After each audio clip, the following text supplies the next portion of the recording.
friends, welcome to Manu Law Classes. मेरा नाम गौतम दीक्षित है. Today in this video we are going to discuss the important news from the Hindu edition of 21st April 2023. So let's start the news. First of all, that 21st April, it is a very significant day in India because 21st April we celebrate it as National Civil Services Day. National Civil Services Day. Okay इसको हम क्या कहते हैं, national civil services day, because on this day in 1947 Sardar Vallabhbhai Patel he addressed the first administrative service officers probationer after India's independence.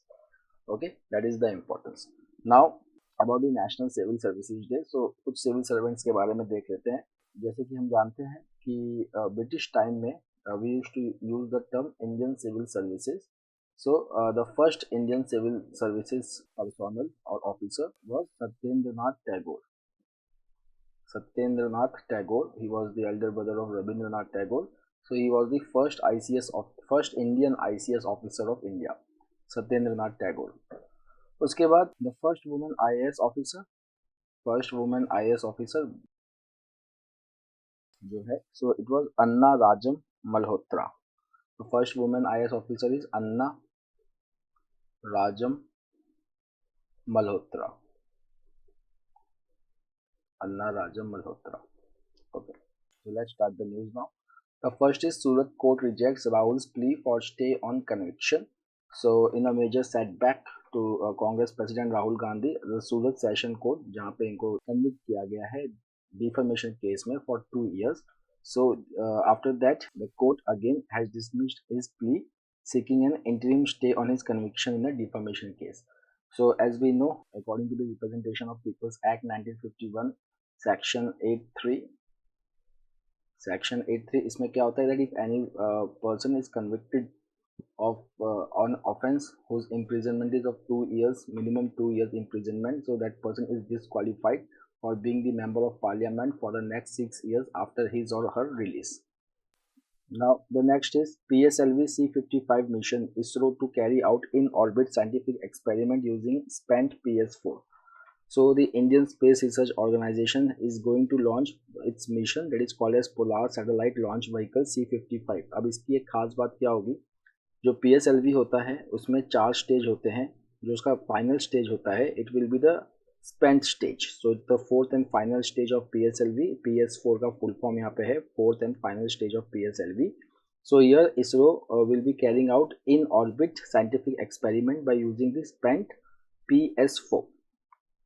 Okay, तो उसके साथ अगर हम देखेंगे PS4, so the PSLV C55 mission, they have the PSLV orbital experimental module where the spent PS4 of the launch vehicle would be utilized as an orbital platform to carry out scientific experiments through non-separating payloads.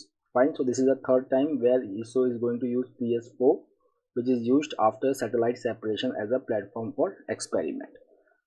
So if you will see that over here, the PSLV orbital experiment module, which is called as POEM, it has 7 experimental non-separable payloads. Now PSLV C55, it will also carry 2 payloads, okay, that is Telios 2 and Lumelite 4. So Telios 2, a Singaporean satellite, it is developed under the partnership between DSTA, that is department in the government of Singapore, and ST Engineering, and it will be used to support satellite imagery requirements of various agencies in Singapore. So it will provide all-weather day and night coverage and capable of imaging a full parametric resolution. Now the next is about the same-sex marriage. So Supreme Court's ruling of 2018 was a rainbow of hope. So over here the Chief Justice of India, D.Y. Chandrachud, he is saying about the judgment called as Navteej Singh Johar versus Union of India judgment of 2018, which decriminalized the homosexuality under section 377 of IPC. The next thing is that यहाँ पर आप देखेंगे कि very thing is that the 2018 judgement, तो उसमें government का देखिए argument क्या है. They are saying that court had only decriminalised sexual intercourse between same sex person and not legitimised this conduct. ठीक है, कि यहाँ पे मतलब डिक्रिमिनलाइजेशन और लेजिटिमाइजेशन का फर्क है कि यहाँ पे सिर्फ डिक्रिमिनलाइज किया गया था पर इसको लेजिटिमाइज नहीं किया गया था. Now the center says that the court, while decriminalizing homosexuality, they had never accepted same-sex marriage as part of the fundamental right to life and dignity under Article 21 of the Constitution. अब इसमें जो petitioners हैं, they want broader interpretation of Special Marriage Act of 1954 by making it gender neutral. That is important, by making it gender neutral. And read the term spouses, मतलब जो spouses उसमें है, जो heterosexual term में है, where man and women has been used, ठीक है, तो उसको रिप्लेस करेंगे with the term that is called as spouses. Now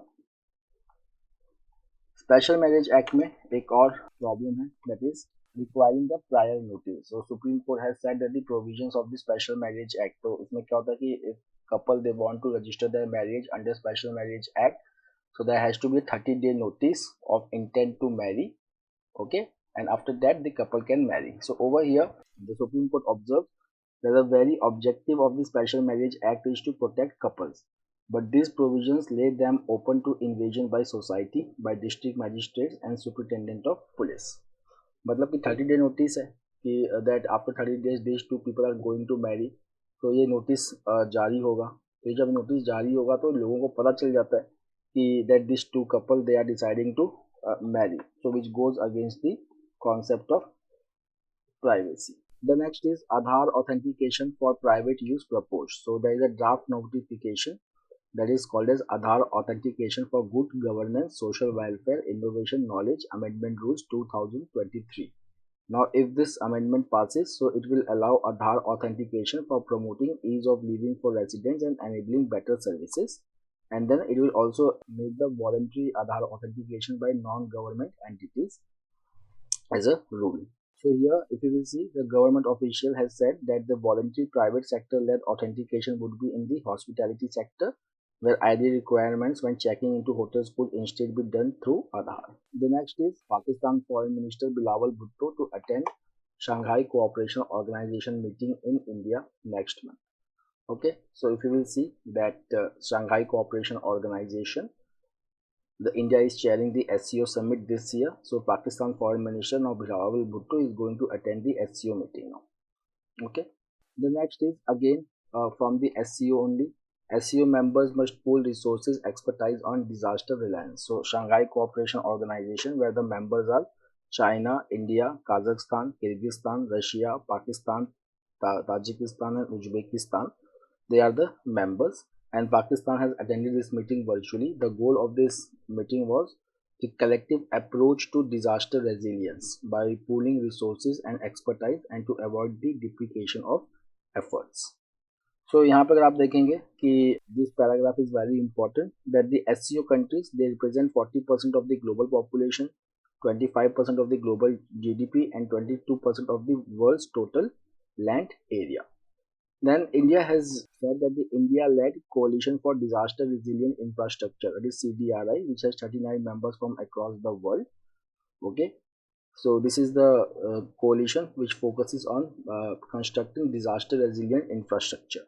And then there is Tsunami Early Warning System for Indian Ocean Rim countries, which has been established by INCOS, that is Indian National Center for Oceanic Information Services. It serves India as well as 24 other countries. The next is Indian Air Force to join multilateral exercise in Greece. There is a multilateral exercise which will start in Greece, that is called as INEOCOS 223. So Indian Air Force is going to participate in this exercise, which will be held at Andravida Air Base in Greece. So India will be participating in this exercise with 4 Sukhoi 30 Mk1 and 2 C-17 aircraft. So already one exercise with USA is going on, that is called as Exercise Scope India. It is the bilateral air exercise between India and US, which is being conducted as Kalaikunda in India. The next is, what is the objective of this exercise? So the objective of this exercise is to enhance international cooperation, synergy and interoperability among the participating air forces. The next is government plans 100 Eat Right food streets across India. So this is also very important. So the Health Ministry, in collaboration with Ministry of Housing and Urban Affairs, they have asked states and union territories to develop 100 food streets in 100 districts across the country. Now what is the aim? The aim is to encourage safe and healthy practices to reduce foodborne illness and to improve overall health outcomes. Now, what is the provision for financial assistance? Rupees 1 crore per food street district will be given to states and union territories. The next is the project envisages 100 such food streets in 100 districts across the country. The next is faith in children's vaccine has gone up in India, says UNICEF. So एक data है that is called as the Vaccine Confidence Project, conducted by London School of Hygiene and Tropical Medicine and published by UNICEF.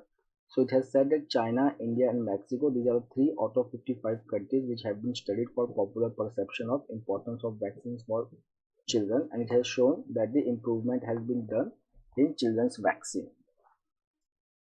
So if we will see that there has been the vaccine confidence is in decline in third of the studied countries, which includes Republic of Korea, Papua New Guinea, Ghana, Senegal, and Japan.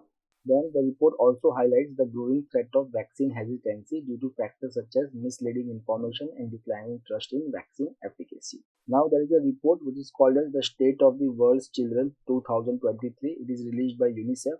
The theme is for every child vaccination, so it highlights the significance of childhood immunization. The next is SpaceX uncrewed Starship explodes shortly after liftoff. So it exploded after its launch. So it was launched from SpaceX spaceport in Boca Chica in Texas. So it was the uncrewed rocket, and it is designed to send astronauts to Moon, Mars, and beyond. So it is the most powerful rocket ever built, and now NASA has picked this Starship spacecraft to ferry astronauts to the moon in late 2025 under its Artemis 3 mission.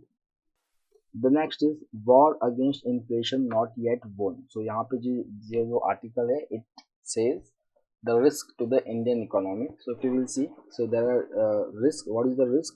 The fresh risks such as oil output cut announced by OPEC plus countries, and then monsoon related issues that have emerged. Okay, that there will be a shortfall. जैसे कि अगर SkyMet का देखेंगे तो उसने 94% rainfall बताया है, IMD ने 96% बताया है. उसके बाद there are early signs of possible slowdown which are visible in the February indicators. Then high inflation, where monetary policy does not have the luxury of responding to this growth headwinds. Means it highlights the inefficacy of monetary policy to solve all economic problem of India. The next is numbers game. Okay, so it is the State of World Population Report, which is an authoritative analysis by the United Nations. So यहाँ पे जो हमने कल भी इसके बारे में किया था कि that India will become the most populous country in mid 2023, surpassing China's 142.5 crore by about 3 million. Okay, so यहाँ पे हमने जो कल बात किया था वो इसके बारे में भी बात किया था कि डेमोग्राफिक डिविडेंड के बारे में और risk post by the family planning. तो इस रिपोर्ट में डिस्कस किया था कि family plan because of the declining birth rate, if the family planning is pursued vigorously, then that can create gender imbalance. The next thing it talked about was the demographic dividend, where it said that 50% of the India's population is below 25 years of age, so that's a demographic dividend, but we have to work for this demographic dividend to get converted into economic benefits for India. Now coming to the next paragraph, see, despite overtaking China, India's population growth is slowing. So according to the National Family Health Survey reported in 2021, that the total fertility rate had for the first time dipped to below the replacement level of 2.1. And then the India's population forecast is to grow from its current 1.4 billion to 1.67 billion in 2050 before settling at 1.53 billion in 2100. So the population of India will peak around 1.7 billion sometime in 2064. Now other factors about the migrations. So we will see that over 16 lakh Indians have renounced Indian citizenship since 2011. Okay, so which also includes 2,25,622 people in 2022. The next is a new edge to the fight against tuberculosis. So again we have a article upon for tuberculosis. So हम लोग जो tuberculosis day जो है वो celebrate करते हैं March 24th को. Okay. The next is India aims to eliminate tuberculosis by 2025. Now in this article, if you will see, that there was the One World TB Summit in Varanasi, Uttar Pradesh on March 24, 2023, where the new approach was propounded by our Prime Minister for eliminating the TB from the country. So here the emphasis was on innovation and to finding out new ways and formulating new strategies to achieve the desired outcome. Okay, so यहाँ पर आप देखेंगे that we have to take something from the our COVID-19 responses, that we have to take our lessons from the COVID-19 response. Fine. So if we will see that India, it has made the significant efforts to end TB. India का एक programme है इसको लेकर, that is called as National TB Elimination Program or NTEP. So it has introduced several measures to find, notify and treat TB cases. If you will see the TB cases notifications, they are rising from 15.6 lakh in 2014 to 24 lakh in 2022. Then there is the focus on expanding the reach and improving the detection measures. The second is engagement with the private sector, launch of social support provisions and introduction of diagnostic tools and new drug regimens for improved TB management. After all this, if we will look at the National TB Prevalence Survey in India, which found that 64% of people with infectious TB did not seek care. So this is one of the problem area. Now, if we want to address this challenge, okay, and we have to rely on disruptive approaches and new tools to change the way we prevent, diagnose and treat TB. So for example, if we will look at Mission COVID Suraksha program, which was to develop the vaccines under public-private partnership for COVID-19. Okay, and then a huge number of diagnostic tests were developed and variety of different vaccine platforms. Okay, which shows our manufacturing capability. So same can be replicated for tuberculosis also, where we can develop vaccines. Okay, so here also we can facilitate collaboration between ICMR laboratories and private sector for development of vaccines for tuberculosis. So if you will see that currently there are 15 TB vaccine candidates in the pipeline. So we should ensure that their clinical trials and efficacy tests are conducted so that we can launch this vaccine. Currently, we have one vaccine called as bacilli-calamate burin vaccine for TB, but this vaccine cannot adequately protect adolescents and adults who are at the highest risk for developing and spreading the TB. Then the second is testing for and diagnosing TB needs. It has to become more accessible and affordable. जो भी हम काम कर रहे हैं वो wider population को available होना चाहिए at minimum cost. Then there is a need for development and introduction of new therapeutic molecules, मतलब new drugs which can treat different types of tuberculosis. For example, IHP regimen for latent TB infection, 4-month regimen for drug use susceptible TB, and 6-month regimen for drug resistant TB. The next is the olive branch effect of the Beijing Accord. So definitely now we are talking about China's increasing role.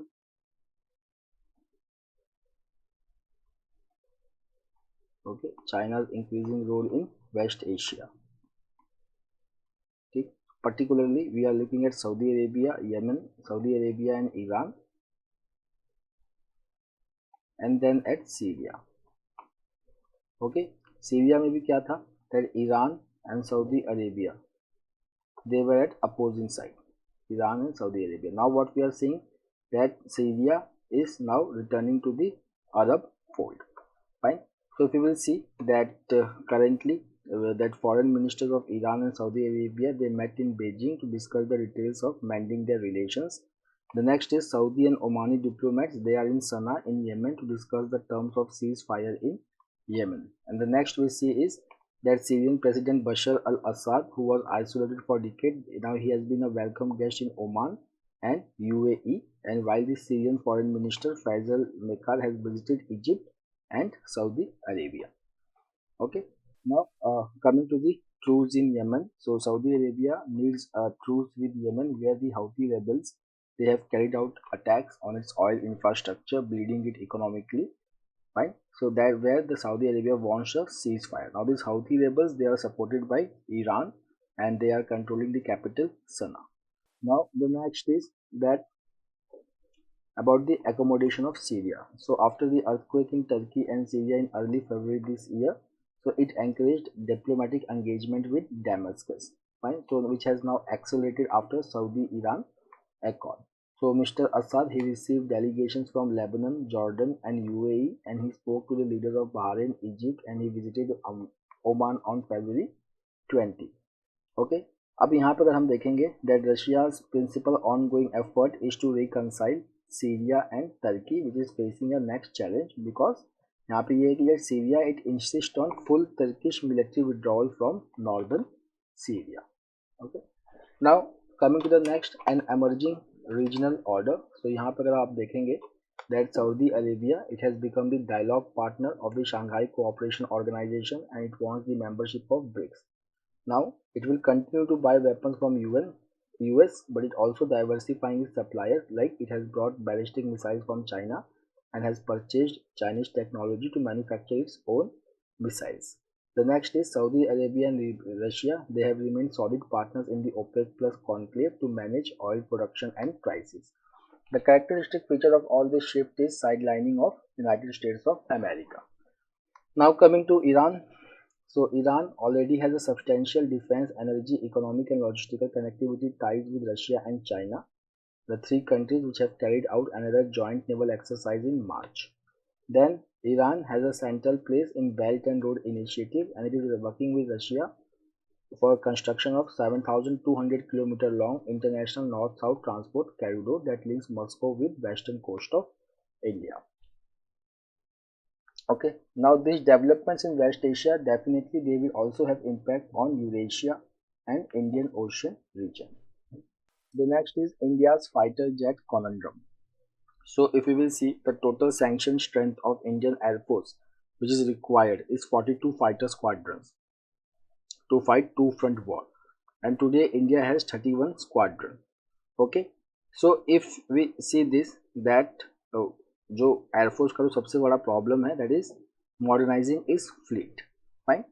सो यहाँ पे अगर हम देखें कि बहुत सारे ऐसे squadrons हैं जो हमारे पास 31 स्क्वाड्रंस हैं, हमें चाहिए कितना 42 है, कितना 31. अब इस 31 में से भी बहुत सारे स्क्वाड्रंस जो हैं वो फेज आउट होने वाले हैं. For example MiG 21 squadrons it will be phased out by 2025. Then Jaguars, Mirage and MiG-21 they will begin going out by the end of this decade. So if you will see that by 2027-28 the first of the MiG-29 which was inducted in late 1980s it will start going out, and by early 2040s okay we will see that some earlier batch of Sukhoi 30s they will start going out. Now Indian Air Force is shortfall को makeup करने के लिए it has already contracted 272 Sukhoi 30s and 12 additional Sukhoi 30 Mk1 to replace the Sukhoi which were lost in accident, and 21 additional MiG-29 from Russia, but this deal has been struck because of Russia-Ukraine crisis. Then the next is Indian Air Force. It has the ambitious plan for acquisition of 500 fighter jets, okay, a bulk of them to be indigenously designed and manufactured. Okay, but they are the various stage of development. अब ये कब तक deliver होंगे वो अभी तक clear नहीं है. Then the Indian Air Force Air Chief Marshal V.R. Chaudhary, he has said that even with LCA Mk1A, LCA Mk2A and MRFA, we will still be at 35 to 36 squadrons by the middle of the next decade, that is by 2035. Okay, अब requirement कितना है 42 squadrons का. Fine. Now if you will see, अब जैसे कि हम बात करें LCA का, लाइट कॉम्बैट एयरक्राफ्ट जिसको आप तेजस कहते हो, which is going to replace MiG-21. It has been in a series of delays and has now come back on track recently. Okay, तो यहाँ पे अगर आप देखेंगे that Indian Air Force it has signed 2 contracts with HAL for 20 IOC configuration aircraft including 4 IOC trainers on March 31, 2006. Now the next is that about the LCA Mk1 and LCA Mk2. Fine, so this will be ready for production by 2027. Then about the AMCA, Advanced Medium Combat Aircraft, okay, then it would take next 10 years, okay, for delivery to the Indian Air Force. Then the next is the other critical program MRFA, the reincarnation of the earlier medium multi-role combat aircraft, okay, for 126 jet. तो यहाँ पे जो request for information था it was issued in 2007. Okay, and the RFI for 114 MRFA was issued in April 2019 to global aircraft manufacturers, but there has been no progress and the project is yet to receive the acceptance of necessity, which from where the procurement process begins. Then about the LCA project, it has seen the long decades. It has evolved in tune with the changing technology requirements. It was conceived in 1980s, but what Indian Air Force is flying today is very different from what was actually conceived at that point of time. So that is about the problems faced by the Indian Air Force in its modernization of fleet.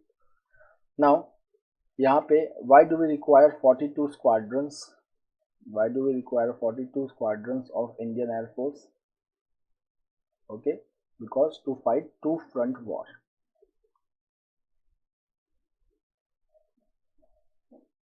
To fight the two front war. Now what is this two front war? Two front war का मतलब कि अगर पाकिस्तान और China एक साथ अगर attack कर दें, ठीक है, so how India will fight it? So for that Indian Air Force needs 42 squadrons. Okay. So friends, that's all for today. We will meet tomorrow again with the daily Hindu analysis. Till then, have a nice time. Take care. Thank you.